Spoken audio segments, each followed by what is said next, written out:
Hello friends, I welcome you all in today's the Hindu news editorial discussion. Date है आज की 2 अक्टूबर 2020। तो जो सबसे पहला एडिटोरियल है that says that gender increasing gender sensitivity is crucial to enhancing women safety. जैसे कि हाथरस में अभी रेप केस हुआ, उसके बेसिस पे ये पूरा एडिटोरियल है कि जेंडर जो सेंसिटिविटी है अगर उसको बढ़ाया जाएगा तभी जो है वुमेन की जो सेफ्टी है वो एनहेंस की जा सकती है। अब सबसे पहला जो एडिटोरियल स्टार्ट होता है उसमें ये दिया हुआ है the black image of burning fire illuminating a ghastly night while policemen stood guard will be forced forever etched in India's collective memory। तो जो वो गर्ल थी उसको रात में जला दिया गया, तो उसके बेसिस पे यहाँ पे बता रहे हैं कि ये सभी की याद में रहेगा। और 19-year-old जो दलित गर्ल थी who has been allegedly raped, वो कथित तौर पे उसके साथ रेप भी किया गया था, assaulted at Hathras village in Uttar Pradesh on September 14 और उसकी 29 सितंबर को मौत हो गई। और उसको मतलब क्रीमेटेड कर दिया गया नाइट में ही। She was cremated in the dead of the night with the family claiming they have been kept away from her last rites. और उनके जो फैमिली मेम्बर्स थे उनको दूर रखा गया। और ये एक बहुत ही एट्रोसिटी है जो कमिट की है उत्तर प्रदेश गवर्नमेंट ने। The girl was brutally assaulted when she was doing her chores. और गर्ल को जो है वो ब्रूटली असॉल्ट किया गया था जब वो अपना डेली का वर्क कर रही थी, फॉडर कलेक्ट कर रही थी फील्ड में along with her mother.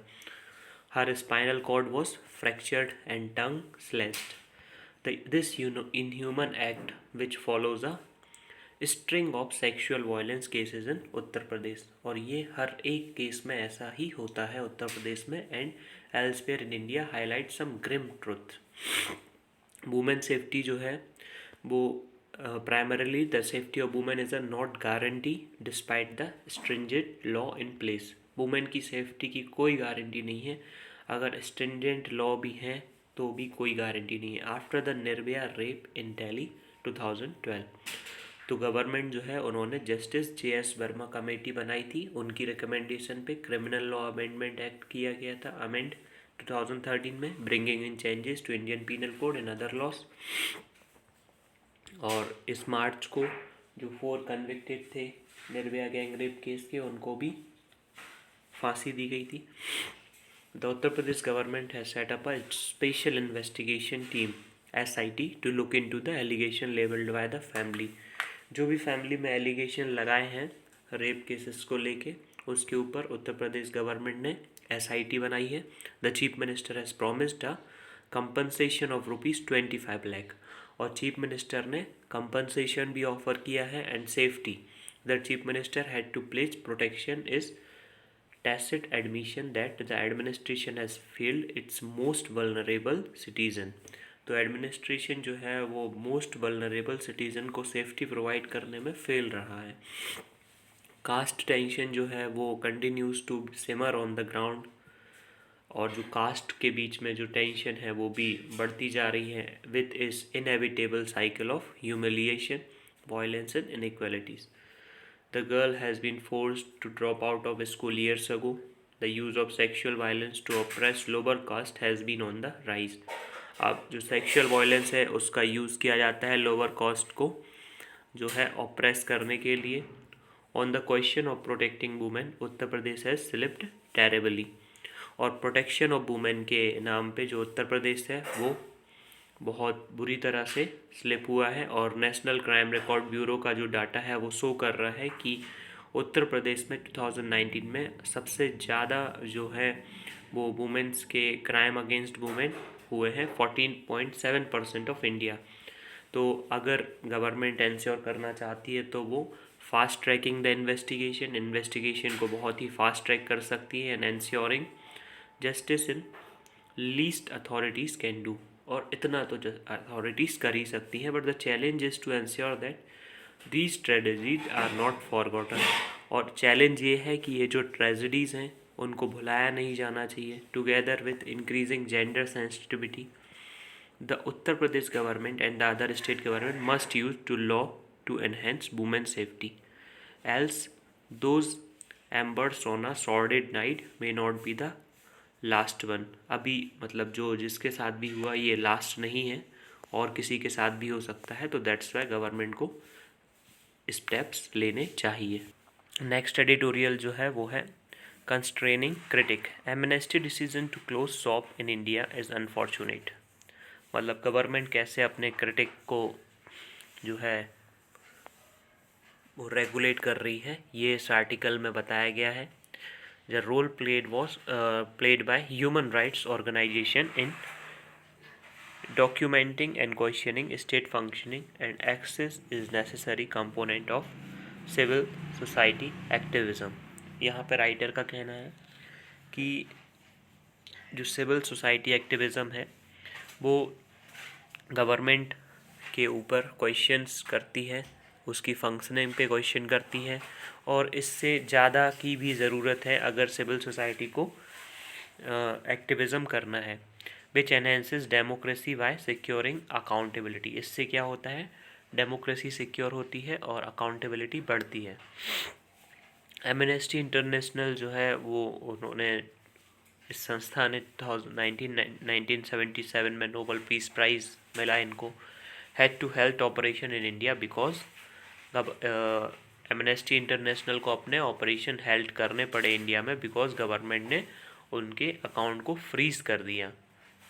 And intrusive scrutiny from state agency is the therefore unfortunate, और जो स्टेट एजेंसीज जो उनके ऊपर स्क्रूटनी कर रही हैं वो भी अनफॉर्चुनेट है। The government responds to amnesty decision that it will not allow interference in domestic political debates। जो गवर्नमेंट का रिस्पॉन्स है एमनेस्टी डिसीज़न के लिए कि गवर्नमेंट जो है वो इंटरफेरेंस अलाउ नहीं करेगी कोई भी डोमेस्टिकल पॉलिटिकल डिबेट में ऐसी एंटिटीज़ से जो कि फॉरेन डोनेशन से चलती हैं, जो suggest that the renouncement is linked to the group's critical reporting of decisions such as abrogation of special status of Jammu and Kashmir in 2019। Jammu and Kashmir में जो आर्टिकल 370 का एब्रोगेशन हुआ था उसके बेसिस पे ये एमनेस्टी इंटरनेशनल ने रिपोर्टिंग की थी। Amnesty has taken up human rights cases such as minority rights, ending torture, abolition of death penalty and refugee rights. बहुत सारे जो बातें हैं वो एमनेस्टी ने उठाई। जो ग्लोबली है advocacy of these causes has led to the group being at loggerheads with regimes of various types. अब जो एमनेस्टी इंटरनेशनल के ये काम है उन कामों की वजह से वर्ल्ड के डिफरेंट पार्ट्स में अलग अलग कंट्रीज़ में भी एमनेस्टी इंटरनेशनल के साथ यही सब हो रहा है जो इंडिया में हुआ। और जो रिजीम है जिसकी गवर्नमेंट होती है डिफरेंट कंट्रीज़ में वो डेमोक्रेसी से लेके ऑटोक्रेसी तक है, और हर जगह एमनेस्टी इंटरनेशनल को यही फेस करना पड़ रहा है across countries. India now join the rank of countries such as Russia where the group has stopped operation. India जो है उसने रशिया को ज्वाइन कर लिया क्योंकि रशिया में भी ऑपरेशन को हेल्ड कर दिया गया। There is no doubt that the pursuit of this objective even if it is not uniform across the lopsided world has only enhanced and further the cause of human rights and their awareness of global citizen। Democratic regime that are bound by constitutionalism should not consider critical activism by groups such as Amnesty International as being adversarial। यहाँ writer का कहना है कि जैसे India एक democratic government है तो democratic government को कभी भी अपने ऊपर उठाए जाने वाले क्वेश्चन को जो है वो एडवर्सियल नहीं मानना चाहिए, अपने अगेंस्ट नहीं मानना चाहिए, but instead view it as a constructive critic of their functioning. लेकिन उनको इसको एक कंस्ट्रक्टिव अपना क्रिटिक मानना चाहिए।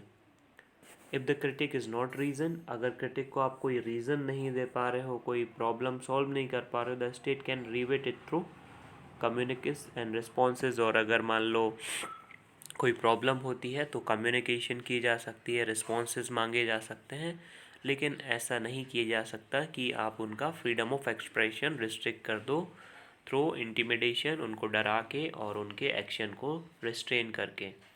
Central government India have consistently registered discomfort with critical civil society organisation over the years.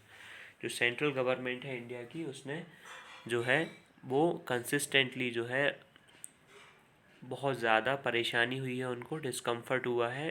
क्यों? क्योंकि जो सिविल सोसाइटी है वो बहुत ही क्रिटिकल है ओवर द ईयर्स।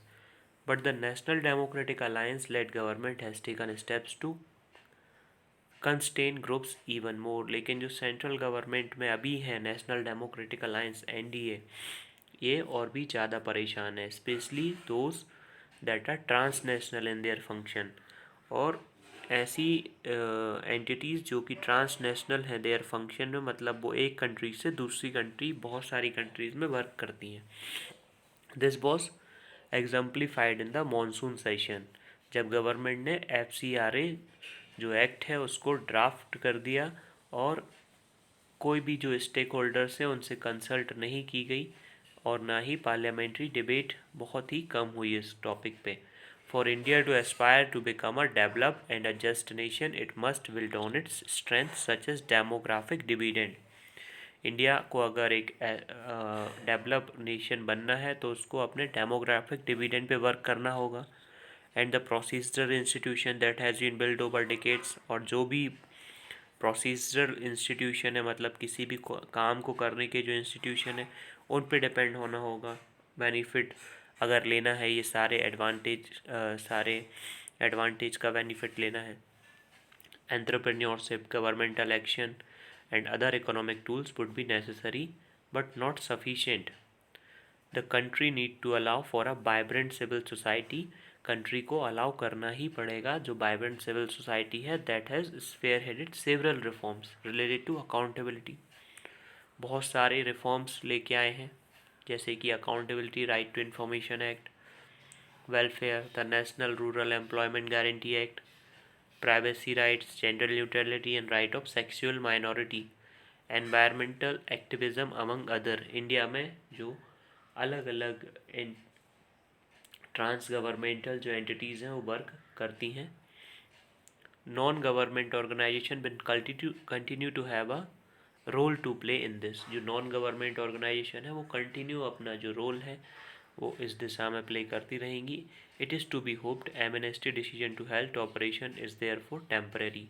और जो एमनेस्टी जो है ऑपरेशन हेल्थ किया है वो टेम्परेरी होना चाहिए। This it would be able to function within India's regulatory framework. और इंडिया में जो भी रेगुलेटरी फ्रेमवर्क है उसके अंडर एमनेस्टी इंटरनेशनल वर्क कर सकती है। Thank you very much. That's all in today's the Hindu editorial discussion.